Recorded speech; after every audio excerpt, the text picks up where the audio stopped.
세계 인류 역사상 가장 수치스럽고 무서운 범죄를 하나 꼽으라고 하면 저는 망설임 없이 세계 2차 대전 때 독일 나치가 유태인 600만 명을 학살한 사건을 들 것입니다.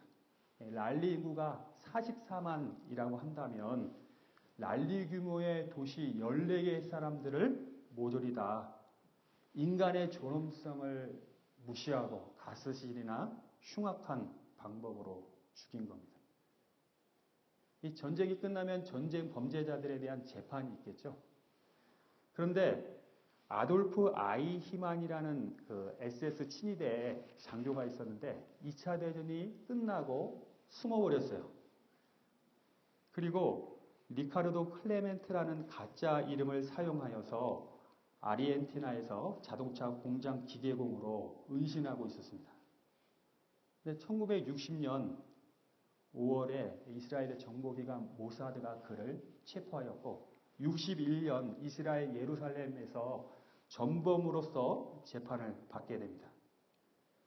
이 아이히만의 혐의는 SS 친위대로서 독일에 있는 유태인과 서유럽에 있는 유태인을 색출해서 후송하는 데 직접적인 책임을 진 자다.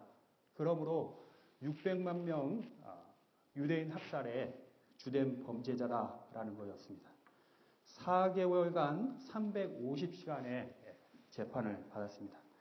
이때 참여한 사람이 있었습니다. 한나 아렌트라는 여자 철학자였는데요. 언론기관의 부탁을 받아서 도대체 이렇게 악한 사람이 어떻게 악하게 됐는가? 어떤 인물인가? 어떻게 해서 이런 악한 죄를 저질렀을까 하면서 재판에 취재하려고 참여했습니다. 재판이 끝나고 나서 한나 아렌트라는 이 철학자가 내린 결론은 놀랍습니다. 뭐라고 말했냐면 아이히만은 잔인한 괴물이 아니라 규율과 명령에 충실한 관리였고 그가 관료 조직에 편입되었을 때 지극히 평범한 사람으로서 그 명령에 순종하고 거대한 악에 가담했을 뿐이다라는 결론을 지었어요. 재판에 나온 아히만 놀랍게도 이웃집 아저씨 같은 평범한 인상이었고 왜소한 척의 사람이었습니다. 이러한 한나 아렌트의 주장은 다른 게 아닙니다. 평범한 사람도 그런 상황에 들어가면 그런 거대한 악을 저지를 수 있다라는 주장이고 그의 주장의 한마디로 말하면 악의 평범함이다 이렇게 얘기합니다. 악의 평범함. 이런 한나 아렌트의 주장에 대해서 많은 사람들이 반기를 들어쓴 것은 당연하겠죠. 그녀는 본인이 독일계 유대인임에도 불구하고 유대인들과 이스라엘의 적대적인 사람으로 분류됐습니다. 그녀는 아이히만의 옹호자로 불렸습니다. 나치를 돕는다는 비난과 협박을 받았고 대학에서는 강의에 대한 사직을 권고받았습니다. 오랜 친구와도 결별을 하게 되었습니다. 그런데 그녀는 그녀의 신념을 굽히지 않았습니다. 악은 평범하다. 누구나 악을 저지를 수 있다. 여러분 어떻게 생각하십니까? 만약에 여러분이 2차 세계대전 당시에 독일인이었고 나치에 의해서 위대한 아리안족의 사상교육을 받았다고 한다면 그 관료 조직 가운데 권력 조직 가운데 여러분이 그런 명령을 받았다면 여러분은 아이히만 같이 행동하지 않겠습니까? 여러분 워싱턴 DC에 유태인 홀로코스트 박물관이 있죠. 갖은 악행을 저지른 유태인 독일 나치에 대한 그리고 유태인 학살에 대한 전시가 되어 있습니다. 그 홀로코스트 박물관을 다 지나고 나서 내려야 될 결론은 누구나 이런 결론이라고 생각합니다. 우리는 이러지 말자. 앞으로 이런 역사가 다시는 반복되게 하지 말자. 온 인류가 정신 차리고 노력하자. 그런데 한나 아렌트의 악의 평범함에 따른 판단으로 이 박물관을 지난 지나고 나서 내려야 될 결론은 뭡니까? 인간은 또 이럴 수 있다. 또 이런 일이 일어날 것이다. 인간에게는 희망이 없다라고 해야 됩니다. 오늘 본문 말씀에 서기관과 바리새인들이 선지자의 비석을 아름답게 꾸미고 선지자의 묘지를 아름답게 기념관처럼 꾸민 겁니다. 마치 홀로코스트 박물관처럼 꾸민 거예요. 그리고 나서 하는 말이 우리가 이 선지자 시대에 있었더라면 우리 조상들이 선지자를 죽이는 일에 우리는 가담하지 않았을 텐데 라고 얘기합니다. 그때 예수님께서 그 말하는 그 말 자체가 너희가 바로 선지자를 죽인 자들의 후손임을 말하고 있다라고 얘기합니다. 한나 아렌트의 말과 정확히 일치하는 예수님의 주장이에요. 자기는 할 수 있다, 의롭다, 그런 악한 일을 안 할 것이다 하는 사람들이 악행을 저지른다는 거죠. 이런 예수님을 죽인 본디오 빌라도가 어떻게 예수님을 재판에서 십자가 사형에 내어주게 됐습니까? 본디오 빌라도는 아무리 조사해봐도 예수님이 죄가 없었어요. 자기 아내도 꿈에 이 자가 의로운 자라고 했다 그러면서 본디오 빌라도에게 전했습니다. 그런데 이 유대인들은 예수를 죽이라고 하죠. 그러니까 본디오 빌라도가 생각한 거는 명절날에 한 죄수를 풀어주는 일이 있으니까 아주 흉악한 바라바와 예수를 놓고 예수를 놓아줘야겠다라고 어떻게 보면 양심적이고 정직한 판단을 하고 행동을 합니다. 그런데 놀랍게도 누구를 놓아주랴? 유대인들이 바라바를 놓아주시고 예수를 십자가에 못 박으시오. 그러니까 빌라도가 그것을 보면서 뭐라고 했냐면요. 밀란이 나려는 것을 보고 물을 가져다가 무리 앞에서 손을 씻으며 이르되 이 사람의 피해에 대하여 나는 무죄하니 너희가 당하라. 이 재판장이 법에 따라서 정의에 따라서 판단하는 것이 아니라 밀란이 날까 두려워가지고 그 예수를 십자가에 내어주는 장면이 나옵니다. 빌라도는 재판장 이전에 뭡니까? 정치가죠. 총독으로서 시저의 명을 받고 그 지역을 다스리는 사람의 첫째 프라이어리티가 뭡니까? 이 땅에 밀란이 일어나지 않게 하고 평화롭게 잘 다스려야 되죠. 정치가로서 이렇게 판단할 수밖에 없어요. 차라리 예수를 죄가 없더라도 내어주는 게 낫지. 여기 밀란이 일어나면 어떻게 되겠느냐. 대제사장도 한 사람이 많은 사람을 위해 죽는 것이 마땅하다 하면서 예수를 내어주죠. 유대인들도 더 이상 자기들에게 효용가치가 없는 예수는 있을 필요가 없다 해서 내어줘요. 되게 평범한 일들이 진행되면서 예수님은 그 평범함 속에서 돌아가시는 장면이 십자가 사건입니다.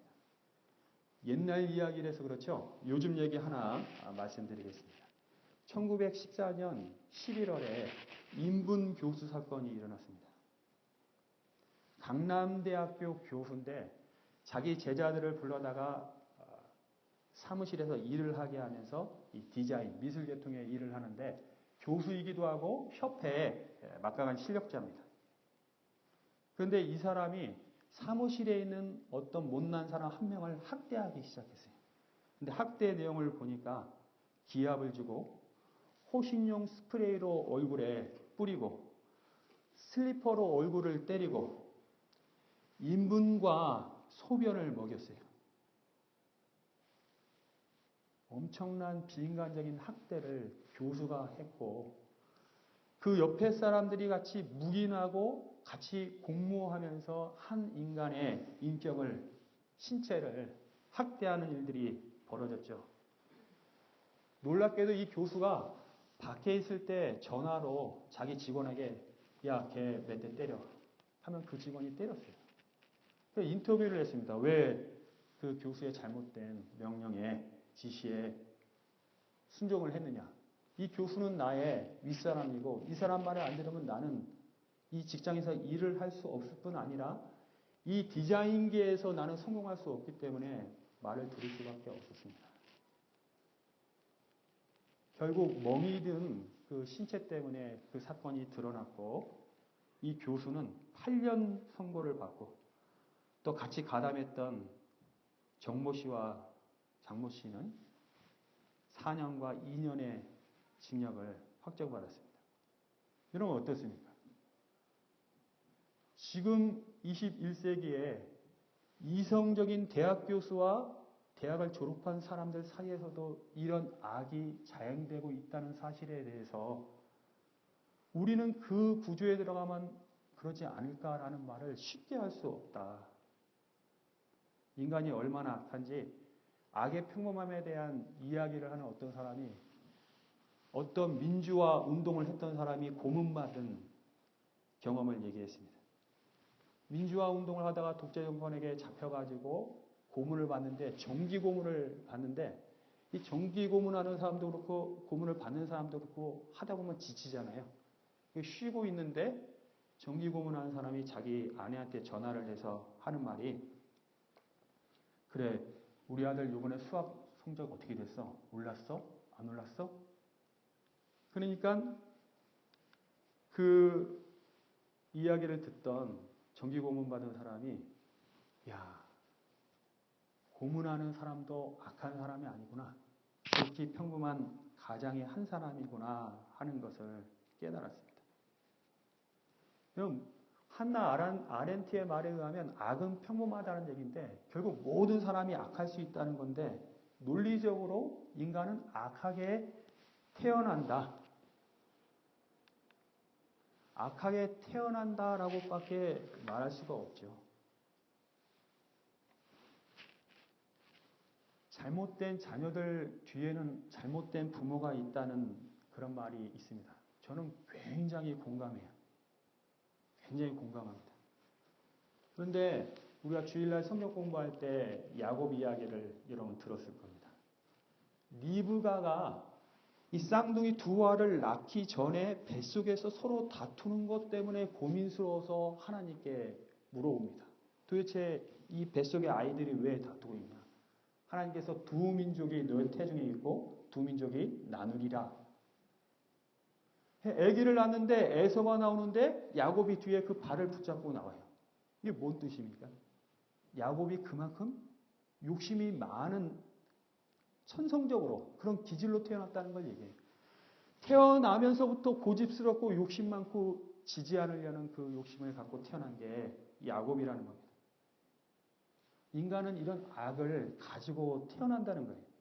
이건 다윗이 사울보다 못한 짓을 한 게 있어요.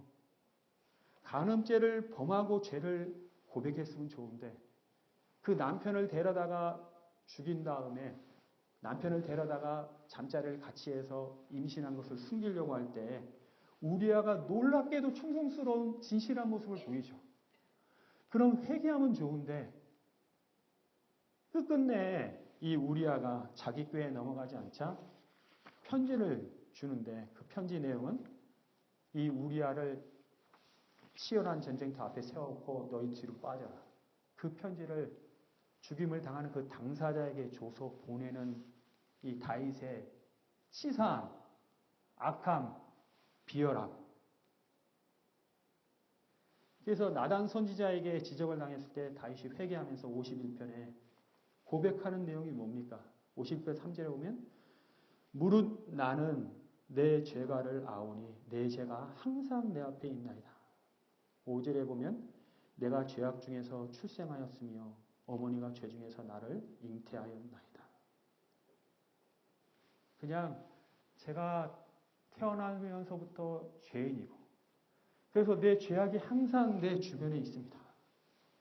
라는 것이 다윗의 상한 심령에서 나온 고백입니다. 주께서 구하시는 제사는 상한 심령이라. 주여 저는 태어날 때부터 죄인이고 제 죄악이 늘 제 주변에 있고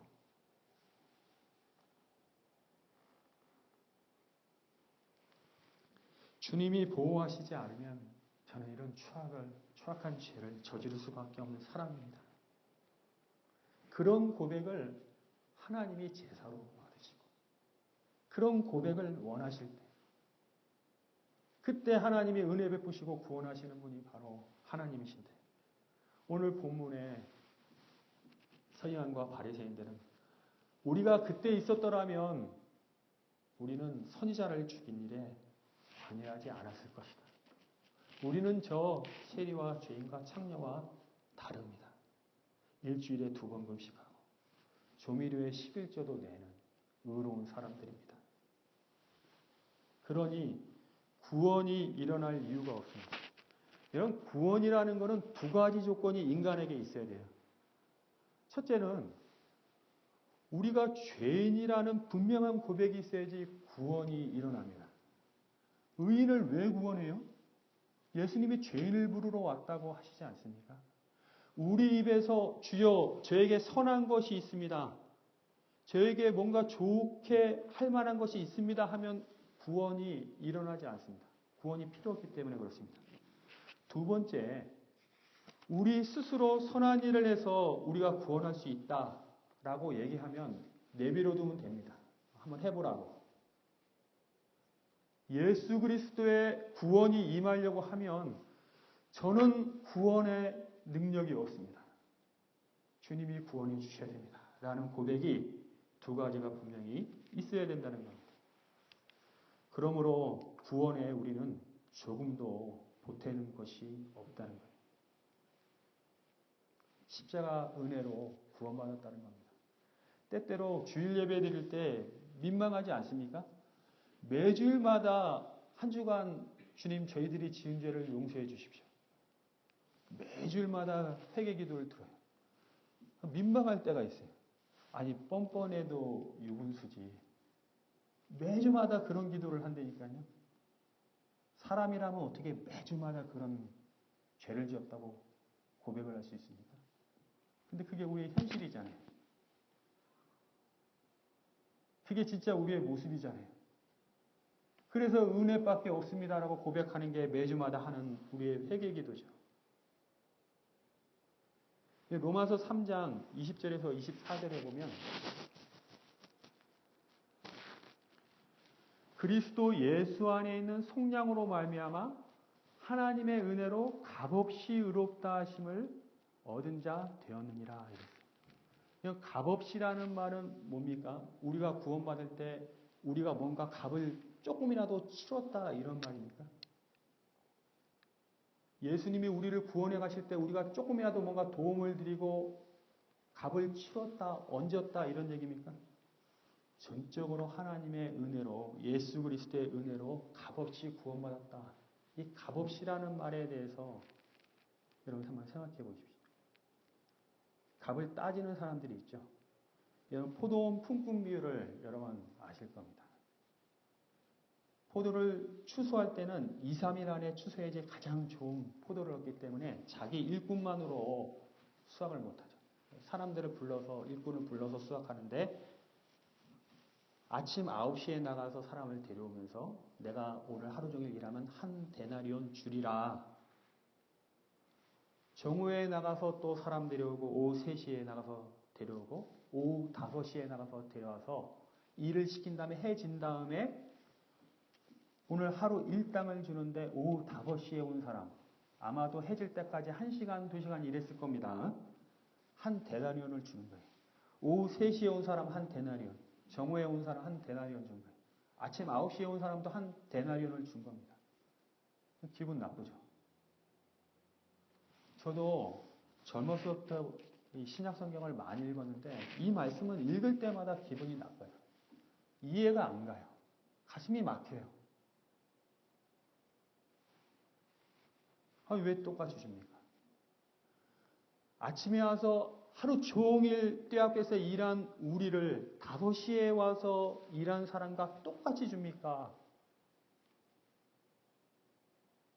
주인의 말은 뭡니까? 내가 한 데나리온을 약속했으니까 한 데나리온을 너한테 주는데 무엇을 따질 것이 있느냐?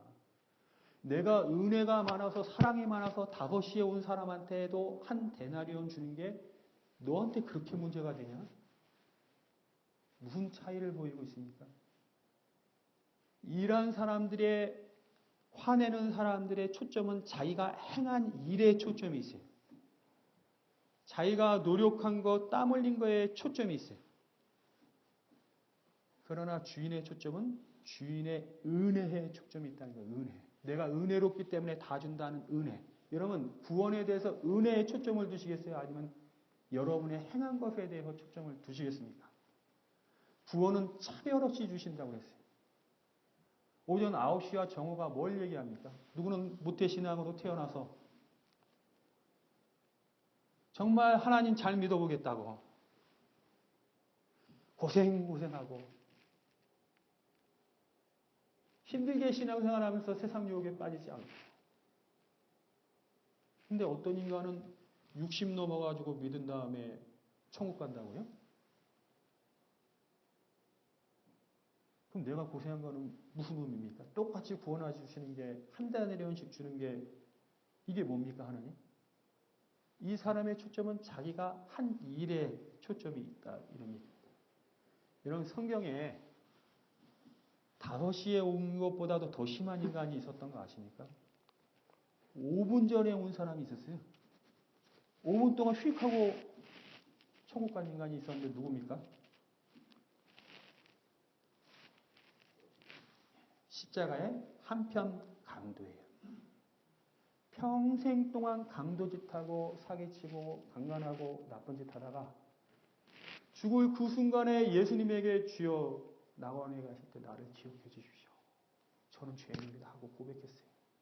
예수님이 진실로 내게 이르노니 오늘 네가 나와 함께 낙원에 있으리라.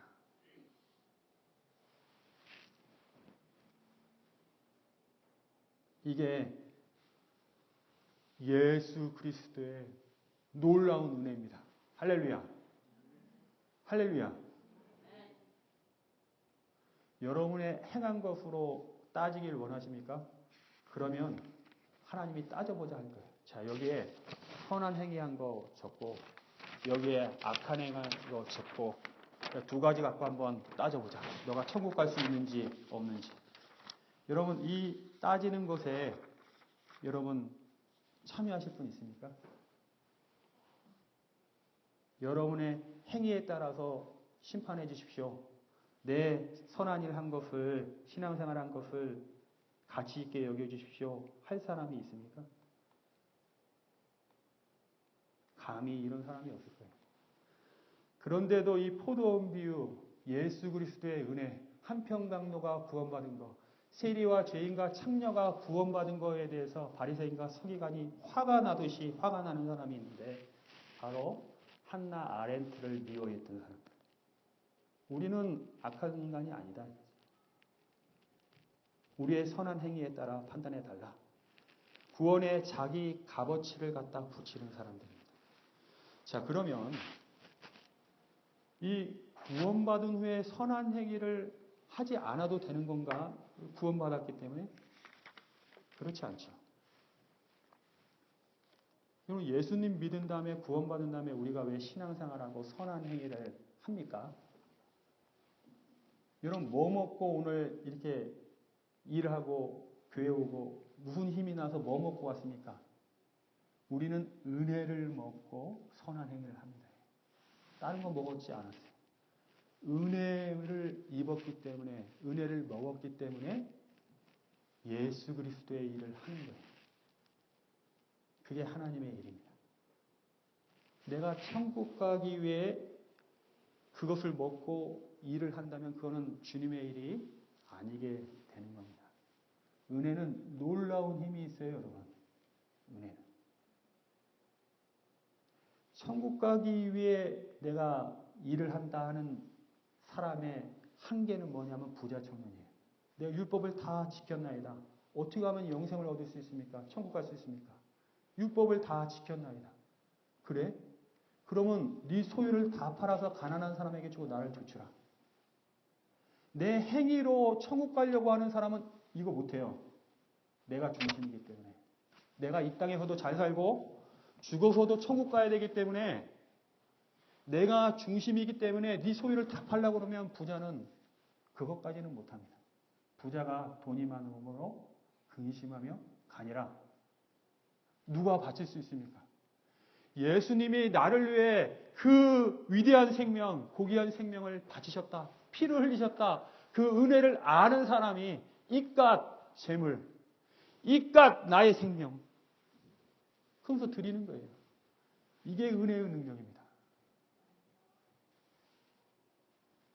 제가 린치버그에서 공부할 때 제 동료 목사님이 아내가 임신을 했는데 병원에 가보니까 새 쌍둥이를 임신했어요.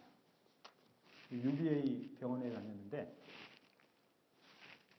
사모님이 출산 전부터 병원에 들어가서 입원하고 있었어야 돼요. 출산을 하는데 새 쌍둥이가 나왔는데 미숙 해가지고 인큐베이터 안에 상당 시간 들어가 있었습니다. 그러면 이 병원비가 얼마나 나올까요? 20만 불 나왔어요. 2억 원입니다. 이 유학생이 무슨 돈이 있어요? 그런데 어떻게 이 병원비가 치러졌냐 하면 그랜트. 그랜트라는 거는 이게 사람들이 병원에 기부를 합니다. 가난한 사람들 또 치료비 못 내는 사람 있으면 내주라. 그 그랜트로 그냥 20만 불을 탕감받고 쌍둥이 셋을 기저귀까지 받으면서 나왔어요. 그 목사님 2년 유학하고 한국 들어갔습니다. 그랜트라는 거는 그레이스랑 어원이 같아요. 은혜로운 돈이라는 뜻입니다. 그랜트가. 저는 그 목사님 지금 어떻게 하고 있는지 모르는데 제가 여기서 생각할 때 사람이라면 저는 한국에 가서 외국인 노동자를 좀 도와주는 사역도 하리라고 믿습니다. 사람이라면 정말 이 믿음의 사람이라면 은혜를 베푸는 사역을 하리라고 믿습니다. 은혜를 그렇게 받았는데 어떻게 은혜로운 일을 안 하겠어요? 그게 은혜의 능력입니다.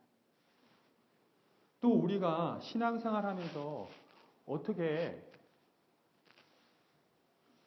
선한 일을 할 수 있습니까? 라고 그러면 예수님이 피로 값주고 우리를 사셨기 때문에 우리의 주인님이시기 때문에 마땅히 그 값을 치른 주인님께 우리는 종으로서 일을 한다. 이거는 오늘날 현대인들이 깨닫기 굉장히 어려워요. 종이라는 개념이 없었기 때문에. 예수님 당시에는 주인과 종이 있었어요. 주인께 생명을 다해 충성하는 건 종의 마땅한 도리인데 예수님께서 우리를 사시기 위해서 생명까지 내어주셨다면 그러한 주인에게 우리가 마땅히 헌신하는 건 마땅하다 이거예요. 우리는 무익한 종이니 우리가 하여야 할 일을 한 것뿐입니다. 라는 고백이 나옵니다. 우리는 무익한 종이에요. 유다서에 보면 은혜로 구원받는다고 하니까 이 은혜에 대해서 세격거리로 바꾼 사람이 있었어요. 하나님의 은혜를 도리어 방탕한 것으로 바꾼 사람이 있었어요. 어차피 은혜로 구원받는 것만 내가 이 땅에서 내 마음대로 살아도 되네? 음란한 짓을 해도 되네? 하면서 방탕한 것으로 바꾼 사람에 대해서 유다서에서 뭐라고 얘기하냐면 홀로 하나이신 주제, 곧 우리 주 예수 그리스도를 부인하는 자다 했어요. 주인됨, 롤드십을 얘기하고 있어요. 너가 주인의 종인데 그딴 일을 하고 있다 이런 말이냐? 너의 생명을 사신 그 주인이 어떤 값을 치렀는데 그분이 너의 주인인데 종놈이 어떻게 그런 일을 할 수 있냐? 롤드십을 얘기하고 있습니다. 그래서 주님이 피로 값지고 사셨다는 것을 알면 당연히 충성합니다. 당연히. 이제 말씀을 외치려고 해요.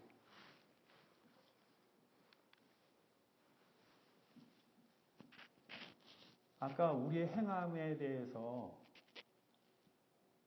가치를 두지 않는다라고 했는데 성경 말씀에 보면 우리가 구원받은 후에 선한 일을 할 때 의의 면류관도 주고 생명의 면류관도 주고 하고 상급을 얘기하고 있어요.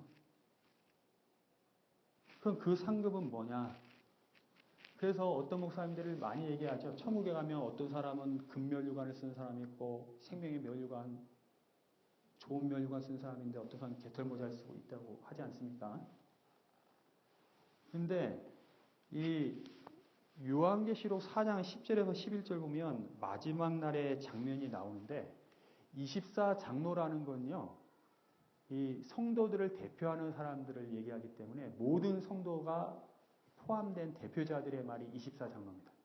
그 장로들이 보좌에 앉으신 예수 그리스도를 보면서 그 앞에 엎드려 살아계신 이에게 경배하고 자기의 관을 보좌 앞에 드리며 이르되 우리 주 하나님이여 영광과 존귀와 권능을 받으시는 것이 합당하오니 주께서 만물을 지으신지라 만물이 주의 뜻대로 있었고 또 지으심을 받았나이다 하더라. 우리 주님께 영광과 존귀와 권능을 드릴 때에 이들의 모습은 경배하고 엎드려 경배하고 자기 쓴 면류관을 보좌 앞에 드렸다. 이 보좌 앞에 드렸다라는 건 개역개정의 번역이고요. 다른 번역을 보면 보좌 앞에 던져버렸다라는 표현을 해요. 영어 성경에도 두 가지 나옵니다. 하나는 내려놓은, 하나는 던져버렸다. 이 던져버렸다고 번역하는 사람은 뭘 강조하냐면 예수님의 십자가 은혜와 그 영광에 비교해 볼 때 내가 이 땅에서 한 일, 야, 너무 부끄럽고 쓰고 있을 이유도 없다 하면서 가치 없다 해서 집어던졌다 이런 얘기합니다. 그것을 그 앞에 드렸다는 사람은 그 예수님의 영광과 희생과 사랑에 비교해 보면 내가 한 일은 아무것도 아닙니다. 주님 이것마저 받으십시오 하고 드렸다라고 하면서 내려놨다 하고 해석을 하는 겁니다. 이 땅에서 순교하고 가난에 시달리고 핍박받으면서 예수를 증거했던 모든 사람들의 그 사람들에 대한 상들, 화려한 면류관들, 하나님이신 그분이 못자국과 가시면류관 자국과 창자국으로 보좌에 앉은 그 어린 양 예수를 바라볼 때 내가 생명을 바쳤어도 이거는 아무것도 아니다 라는 고백이 여기 나오는 거예요. 제가 여기서 질문 드립니다. 보좌 앞에 면류관을 집어던졌던 사람들이 면류관을 내어댔던 사람이 예수님이 어디 가셨을 때 다시 슬그머니 챙겨서 다시 들어가가지고 자기 머리에 쓴다고 생각하세요? 근데 가셨으니까 나도 한번 쓰고 다니면서 야 개털 모자 쓴 사람 너는 간신히 구원만 받았구나 이러면서 다닐 거라고 생각하십니까? 이 땅에서 우리가 행한 거에 대해서 상 주시는 거 너무 감사해요. 은혜로운 하나님이죠. 근데 천국 가면 주님의 보좌 앞에서 주님이 다스린 그 나라 앞에서 아무 의미가 없는 것이 우리의 면류관입니다. 이제 오늘 말씀을 정리해서 말씀드리겠습니다. 오직 십자가 은혜로 구원받아요. 구원받으려면 내가 죄인인 것과 내 행함으로는 구원받을 수 없다는 것을 고백하신 사람에게만 구원이 임하는 점이 있습니다. 예수 믿고 내가 신앙생활하는 건 은혜에 감사하기 때문에 그래요. 은혜에 감사하는 사람이 가장 강력한 신앙생활을 할 수 있는 줄 믿습니다. 우리가 신앙생활하고 헌신하는 건 마땅히 해야 할 바를 주인님께 하는 종의 모습인 줄 믿습니다.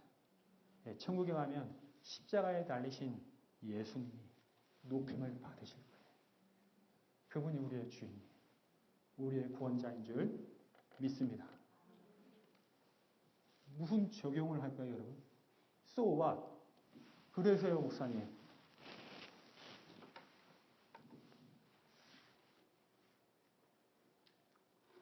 여러분, 주님의 은혜를 안다. 그 주님의 십자가 자국과 못 자국을 알고 창자국을 안다. 세리와 죄인과 창녀를 정죄하지 마세요. 우리도 창녀가 될 수 있고 우리도 죄인이 될 수도 있고 우리도 세리가 될 수 있어요. 그런 신앙이 여러분의 신앙이기를 바랍니다. 우리 주님의 크신 은혜를 안다면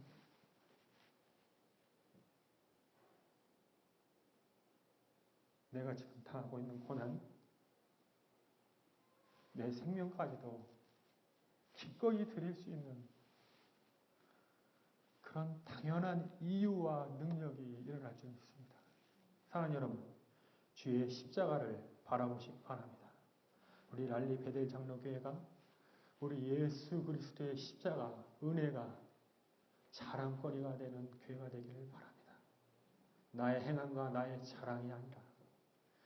우리 같이 한번 찬양합시다. 주의 보좌로 나아갈 때